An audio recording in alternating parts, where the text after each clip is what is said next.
I've been giving some thought to how to deal with trolls. The level of hate in this country has really grown.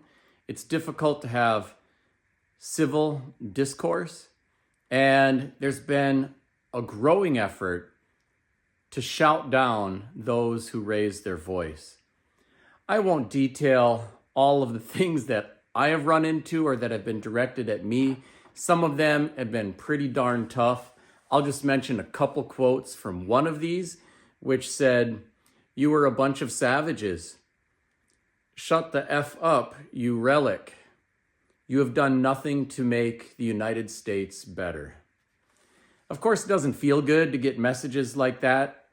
And as I've been thinking about how to deal with the negative messaging, it's pretty simple for me. I am fine if somebody has a difference of opinion, if they want to share their different opinions, if they want to have a civil conversation, coming at things from a different perspective. And I will not be deleting any comments from any of my social media posts or YouTube channel. However, when people send messages like this, I will immediately block or hide the person from the channel so that they can no longer continue with personal attacks. So difference of opinions, fine. Personal attacks are not.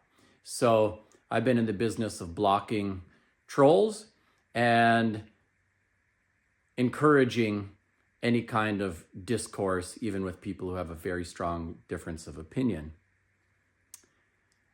And it's really that simple. Nothing's going to stop me from sharing my perspective, voice, and views. And I hope nothing will stop others from doing the same. I think the role and function of trolls really is to silence people and to stifle free speech and to chase people away from meaningful action, especially on tough topics or culture wars and things like that. So, peace, love, and respect for all of you. I encourage everybody to keep raising your voice and speaking up. We need one another. And let's keep it kind, decent, and civil, as even when we have differences of opinion. Thanks, everybody. Miigwech.